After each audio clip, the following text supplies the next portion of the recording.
For the first 3 days, your brain will fight you.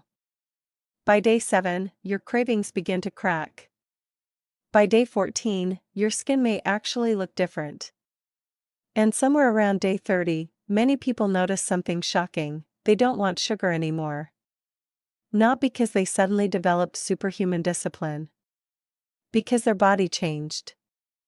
And the terrifying part is this: most people never realize how bad they felt until they stop eating the thing causing it. I'm Dr. Ava Harper, and after more than 15 years working in metabolic health and clinical nutrition, I can tell you this with absolute confidence: sugar is one of the most misunderstood substances in the modern diet. Not because it's instantly deadly, but because it slowly rewires your hunger, energy, skin, mood, sleep, and metabolism so gradually that the damage starts to feel normal. The afternoon crash feels normal. Brain fog feels normal. Constant cravings feel normal. Waking up tired feels normal. Needing dessert after every meal feels normal. But what if it isn't? What if your body was never designed to feel this inflamed, exhausted, or dependent in the first place? Today, I'm walking you through exactly what happens when you remove added sugar for 45 days. Not the social media fantasy version. The real version. The headaches. The withdrawal. The emotional cravings. The skin changes. The belly fat changes. The brain changes. And the one transformation almost nobody expects. Because once you understand what sugar is actually doing inside your body, you may never look at it the same way again. Let's start with something uncomfortable. Most people are not eating sugar. They are being chemically conditioned by it. That sounds dramatic until you look at the neuroscience. Sugar activates dopamine pathways inside the brain's reward system, the same system involved in addictive behaviors. Researchers have repeatedly found that sugar can trigger cravings, binge patterns, tolerance, and withdrawal symptoms that closely resemble dependency responses. Which explains something a lot of people secretly experience: you're not hungry, but you still want something sweet. Especially at night. Especially when stressed. Especially when emotional. And the scary part? The food industry knows this. Sugar is hidden in foods people don't even think of as dessert. Protein bars. Granola. Flavored yogurt. Salad dressing. Pasta sauce. Healthy smoothies. Even whole wheat bread sometimes contains added sugar. I once worked with a patient, we'll call her Maria, who genuinely believed she had a slow metabolism. She exercised 4 times a week. Meal prepped. Drank green juice. Avoided fast food. But she was exhausted constantly, carried stubborn belly fat, and crashed every afternoon around 3 p.m. When we analyzed her diet, she wasn't drinking soda or eating candy bars every day. But hidden sugars were everywhere. Her healthy breakfast yogurt. Her oat milk latte. Her protein bars. Her low-fat dressing. Her juice blends. Without realizing it, she was consuming around 50 grams of added sugar a day. And she had no idea. So I gave her one challenge: 45 days. No added sugar. And what happened next completely changed the way she viewed food forever. The first week was brutal. And this is where most people fail. Not because the diet doesn't work. Because withdrawal feels personal. Day 2 and day 3 are usually the worst. Headaches. Irritability. Fatigue. Mood swings. Intense cravings. Your brain starts negotiating with you. Just one snack. One dessert won't matter. I'll restart tomorrow. But something important is happening during this phase. Your body is recalibrating. For years, your brain has been receiving constant dopamine spikes from ultra-processed sweet foods. Now those spikes are disappearing. and your nervous system hates it. At the same time, your insulin levels begin stabilizing. Your blood sugar fluctuations start calming down. And even your gut bacteria begin changing. Yes, the bacteria living inside your digestive system actually influence cravings. Certain gut microbes thrive on sugar. When you stop feeding them, they send signals that can intensify cravings temporarily. Which means this isn't lack of willpower. It's biology. And understanding that changes everything. Because when people think they're weak, they quit. But when they understand what's happening physiologically, they push through. And around day 7, something starts shifting. Maria told me she woke up one morning during week 2 and felt strangely clear. Not hyper. Not euphoric. Clear. Like a layer of static had disappeared from her brain. This is one of the most common things people report after removing sugar. And there's a scientific reason for it. Chronically elevated blood sugar increases inflammation throughout the body, including the brain. When blood sugar stabilizes, many people experience better focus, more stable energy, sharper thinking, less brain fog, and perhaps most importantly, the afternoon crash starts disappearing. Because that crash was never normal energy loss. It was a blood sugar roller coaster. Spike. Crash. Craving. Repeat. Most people are trapped in that cycle every single day without realizing it. Coffee and sugar in the morning. Crash at noon. Snack at 3 p.m. Dessert at night. Then repeat the entire process tomorrow. But once the spikes stop, the crashes begin disappearing too. And that's when many people experience something they haven't felt in years: stable energy. Not stimulated energy. Real energy. But then comes the transformation people notice in the mirror. Around week 3, Maria's skin started changing. Coworkers began asking if she changed her skincare routine. She hadn't. What changed was her inflammation. Here's what most people don't know: excess sugar damages collagen through a process called glycation. Think of it like slow internal aging. Sugar molecules attach to proteins in your skin, especially collagen and elastin, making them weaker and less flexible over time. The result? Puffiness. Dullness. Fine lines. Inflammation. And for many adults, acne. Because sugar also spikes insulin, which increases oil production and inflammatory activity inside the skin. So when sugar intake drops, many people notice less facial puffiness, sharper facial definition, brighter skin, reduced breakouts, and sometimes even changes around the eyes. This is why some people look visibly younger after reducing sugar. Not because of magic. Because chronic inflammation started going down. And once people see visible changes in the mirror, motivation skyrockets. That's where the experiment becomes addictive in the best possible way. Because now the body starts rewarding you. But the biggest physical transformation usually happens deeper inside the body. And this is where things become medically important. By week 4 and 5, many people begin losing visceral fat. Not just weight. Visceral fat.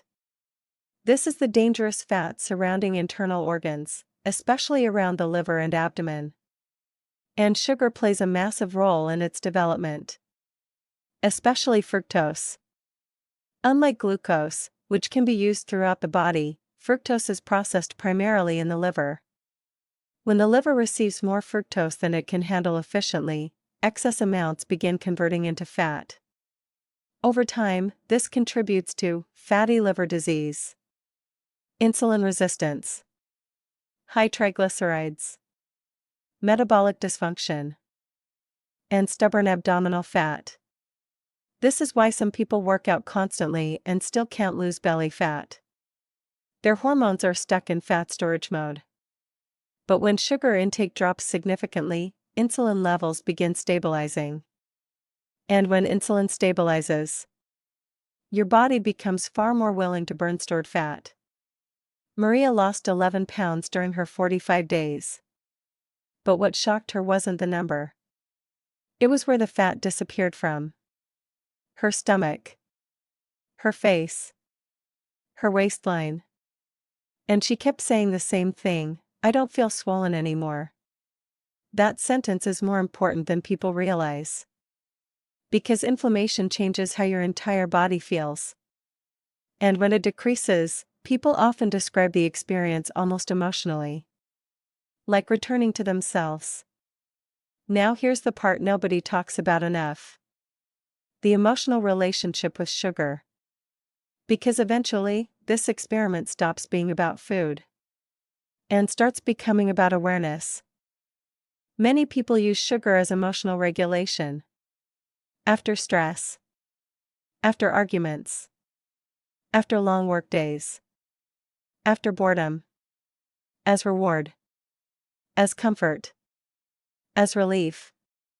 And when sugar disappears, those emotional patterns suddenly become visible. That can feel uncomfortable. But it can also become life-changing. Because now you finally see the difference between physical hunger and emotional craving. And once people recognize that distinction, food stops controlling them the same way. That's real freedom. Not never eating dessert again. Not obsessing over labels forever. Freedom is when cravings stop running your day. Now, I want to give you the exact framework I use with patients who attempt a 45-day sugar reset. Because success is usually about preparation, not motivation. Step 1. Audit everything before you eliminate anything. For 3 days, write down every source of added sugar you consume. Everything. Drinks. Sauces. Snacks. Coffee additives. Protein bars. You'll probably be shocked. Sugar hides under dozens of names: dextrose, maltose, corn syrup, cane juice, rice syrup, barley malt, agave. The more you understand labels, the more control you gain. Step 2. Don't just remove sugar. Replace it intelligently. This is where many people fail. They remove sugar but don't increase satiety. Then they feel deprived constantly. Your brain needs satisfaction. So prioritize foods that stabilize hunger naturally: protein, healthy fats, fiber, eggs, avocados, Greek yogurt without added sugar, nuts, vegetables, olive oil. And yes, whole fruit in moderation is completely different from processed sugar. An apple is not the same as apple juice. Fiber changes absorption dramatically. That distinction matters. Step 3. Prepare for withdrawal before it happens. The first 7 to 10 days are the hardest. So make it easier on yourself. Remove tempting foods from your environment. Plan snacks ahead of time. Hydrate aggressively. Sleep properly. And understand this: cravings are temporary waves, not commands. Most cravings peak and fade within minutes if you don't feed them immediately. That realization alone changes people's relationship with food forever. Step 4. Rebuild your taste buds. This part is incredible. After several weeks without added sugar, your palate literally changes. Foods you once found boring suddenly taste rich. Fruit tastes sweeter. Coffee tastes smoother. And ultra-processed desserts start tasting overwhelmingly sweet. This is one of the most powerful transformations because it means your body is recalibrating naturally. You're no longer forcing discipline. Your preferences actually change. And that's when long-term success becomes realistic. Step 5. Track every non-scale victory. This is critical because some of the biggest transformations have nothing to do with body weight. Track your energy, your sleep, your mood, your digestion, your skin, your cravings, your focus, your joint pain, your confidence, your mental clarity. Because the scale only tells one tiny part of the story. The real transformation is biological. And the science behind this is incredibly compelling. Research has shown that reducing added sugar can improve insulin sensitivity, blood pressure, triglycerides, and inflammatory markers in surprisingly short periods of time. Some studies have even shown measurable improvements within 10 days. Without reducing calories. That's important. Because it suggests sugar itself plays a unique metabolic role beyond simple calorie count. Researchers have also found links between high sugar intake and increased rates of depression, anxiety, and chronic inflammation, which may explain why so many people feel emotionally different after reducing sugar. Not just physically lighter, mentally lighter too. But here's the most important thing I want you to understand. This is not about perfection. It's not about becoming someone who never eats birthday cake again. It's about awareness.